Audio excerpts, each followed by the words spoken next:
숙주가 사람만이 아니에요. 잘 알다시피 중국의 박쥐에서 왔다고 그렇게 알려져 있죠. 그러니까 다른 동물들도 코로나19 바이러스에 감염될 수 있다는 점, 그러니까 사람만이 아니라는 거예요. 다른 동물들도 어떻게든 해야 된다는 얘기인데 그건 거의 힘든 일이죠. 네, 안녕하세요. 성균관대학교 이과대학 미생물학 교실에서 미생물을 연구하고 있고 또 학생들 가르치고 있는 고관수라고 합니다. 반갑습니다. 천연두는 백신으로 박멸했지만 코로나는 어려운 건 왜 그런가요? 천연두가 훨씬 더 위험하죠. 코로나 바이러스보다는 훨씬 위험한데, 그러나 이렇게 천연두는 인류가 유일하게 처음으로 인위적으로 박멸한 그러한 질병이죠. 1980년 5월 8일에 WHO가 박멸을 선언했습니다. 아예 없어졌다, 지구상에서. 그럴 수 있었던 이유가 뭐였냐면은, 첫 번째는 이 천연두라고 하는 증상이 잠복기가 굉장히 짧아요. 짧으니까 감염된 이후 나타나는 기간이 짧으니까 추적이 용이했던 거죠. 나타났다 그러면 거기로 찾아가서 치료하거나 격리시키거나 이랬을 때 다른 데로 퍼지는 것을 잘 막을 수가 있었던 이유. 두 번째는 숙주가 감염시키는 대상이 사람밖에 없어요. 그러니까 다른 데로 퍼질 리가 없죠. 세 번째는 좋은 백신이 있었죠. 잘 알다시피 제너에서 시작한, 에드워드 제너에서 백신을 처음 만든 사람이지만, 물론 그 백신을 쓴 건 아니지만 그 이후에 개량을 하고 좋은 백신이 나왔기 때문에 치료할 수 있었고 격리할 수 있었고, 그렇기 때문에 박멸을 할 수가 있었습니다. 그러나 코로나19는 그 정반대예요, 사실은. 왜냐하면 첫 번째, 잠복기가 그렇게 짧지가 않죠. 저희가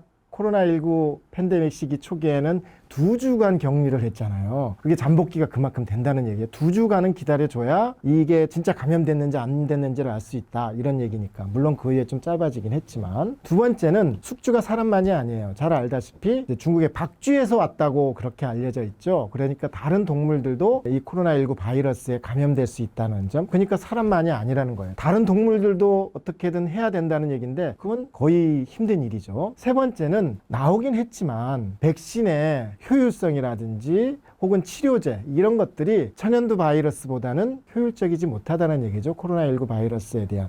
물론 아주 신속하게 백신을 개발해서 우리가 극복하는데 적지 않은 도움을 받았긴 했지만은 그래도 그보다는 못했다는 얘기죠. 그래서 아마 코로나19 바이러스는 박멸하는 게 쉽지 않을 거예요. 게다가 이 코로나19 바이러스는 RNA 바이러스라 그러는데, RNA로 유전 물질이 이루어졌어요. 변이가 많이 돼요. 우리가 잘 알죠. 오미크론이니 무슨 뭐니 자꾸 변이가 돼서 새로 뭘 해야 된다는 얘기를 우리가 코로나19 팬데믹 시기에 많이 접했지 않습니까? 그만큼 변이가 되고 그 변이를 통해서 새로운 독성을 갖게 되고 사람의 면역력을 피해가고 뭐 이런 일들이 있었기 때문에 코로나19 바이러스를 완전히 박멸하는 것은 쉽지 않은 일일 것이다. 지금도 사실은 우리 주위에 사실 지난 겨울 초입에도 코로나19가 많이 발생한다는 얘기도 들었고, 미국은 특히 더 많이 발생한다는 얘기를 하고 있습니다. 지금도. 결핵과 코로나의 차이점은 무엇인가요? 굉장히 크죠. 왜냐하면 결핵은 세균에 의한 질병이에요. 코로나19는 바이러스에 의한 질병입니다. 많은 사람들이 사실은 뭐 세균이나 바이러스나 뭐 그게 그거 아니냐 뭐 이렇게 얘기하지만은 굉장히 다른 종류의 병원체입니다. 세균은 세포로 돼 있죠. 단세포지만 세포로 돼 있어서 그 안에 유전 물질이 있고 그렇게 돼 있지만, 바이러스는 세포로 돼 있지 않습니다. 그냥 단백질 덩어리고 그 안에 DNA든 RNA든 유전 물질이 있는 것 뿐이에요. 크기 차이도 굉장히 나지만. 그래서 결핵은 뭘로 치료합니까? 항생제로 치료하죠. 그런데 항생제는 세포의 어떤 기관, 기능들을 파괴하거나 막거나 뭐 이러는 건데, 바이러스는 세포로 구성되어 있지 않기 때문에 항생제로 치료할 수가 없어요. 그러니까 우리는 감기에는 항생제가 듣지 않는 거죠. 비슷하게 코로나19도 바이러스에 의한 질병이라는 점이 결핵과 크게 다른 점이라고 할 수 있습니다. 결핵은 왜 사람마다 잠복기가 다른가요? 우리가 결핵균에 감염이 됐다, 우리 몸속에 들어왔을 때 바로 증상이 나오지 않아요. 나오는 경우도 있지만 이게 우리 몸속에 있는 면역세포 중에 대식세포라는 게 있습니다. 식세포라는 얘기인데 뭐 잡아먹어요, 세균을. 근데 대체로 이거는 우리가 면역세포이기 때문에 다른 세균들이나 다른 병원체는 잡아먹고 그 안에서 이 세균들을 분해시켜요. 그러니까 우리가 살 수가 있는 거죠. 근데 이 결핵균은 대식세포 안에 들어가서 살아남아요.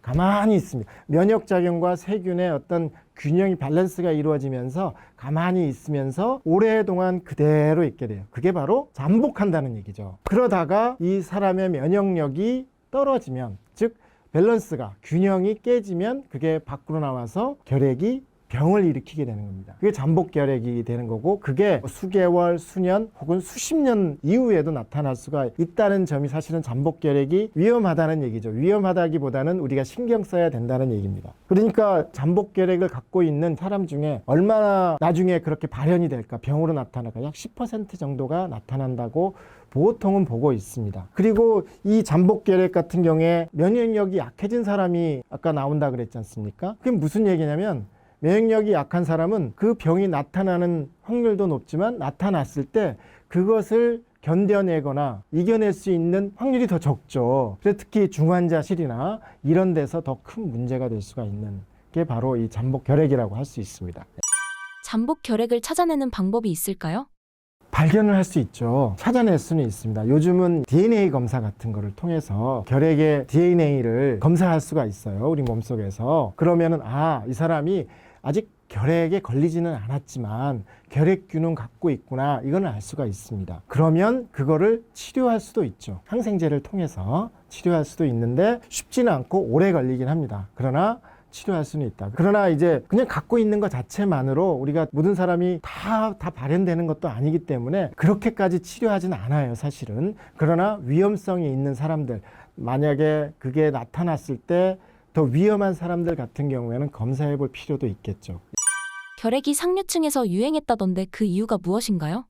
과거에 이 결핵이 세균에 의한 질병이라는 걸 몰랐을 때 얘기예요. 결핵이라고 하는 거는 역사적으로 크게 주목을 받지 못했어요. 근데 산업혁명 시대 이후에나 이게 사람들이 주목을 받았는데, 왜 주목을 못 받았냐면은 다른 감염 질환 같은 경우에는 떼죽음이라든지 아니면 뭐 콜레라면은 설사라든지 뭐 이런 그런 것들이 있는데, 결핵은 그런 게 아니라 조용히 사람들을 조용히 죽이고 뭐 이런 경우들이 있었기 때문에 크게 주목을 못 받았는데, 이게 산업혁명 시대 이후에는 많이 발생을 했죠. 근데 그 이전에 그때쯤에 특히 이 결핵에 걸리면은 어떤 그 증상이 나타나냐면 얼굴이 하얘지죠. 폐병 환자 얼굴이 하얘지고, 그러면은 여성들 같은 경우는 여성미가 좀 더 연약해 보이고, 과거에 그런 것들에 대해서 매력을 느끼는 경우도 있었고, 혹은 예술가들이 그거를 창조성의 원천이라고 생각했던 적도 있어요. 그런 아픈 것들을 이겨내거나 뭐 그렇게 하면서, 그래서 이게 유전병이라고도 생각을 했고, 그래서 지위가 높은 사람들, 고귀한 가문의 사람들이 걸리는 질병이라고도 생각을 했죠. 그러나 실은 그런 것들이 도드라지게 나타났을 뿐이지, 좀 신분이 있는 사람들, 예술가라든지 귀족 집안이라든지 그런 데 걸렸을 때 그것들이 좀 더 신경을 쓰게 되고 관심을 갖게 되니까 그렇게 생각한 것뿐이지, 당시에도 노동자들이라든지 광산 노동자들, 공장 노동자들이 훨씬 더 많이 걸렸던 질병이죠. 바이런 같은 사람은, 바이런 시인이죠. 거의 천재적인 시인이고 굉장히 유명한 영국의 시인인데, 자기는 결핵에 걸려서 죽고 싶다, 그러한 결핵에 걸려서 어떤 예술성을 얻고 싶다, 뭐 이걸 공개적으로 얘기하고 다니기도 했어요. 물론 그 말고도 많은 사람들이 결핵에 걸려서 죽었죠.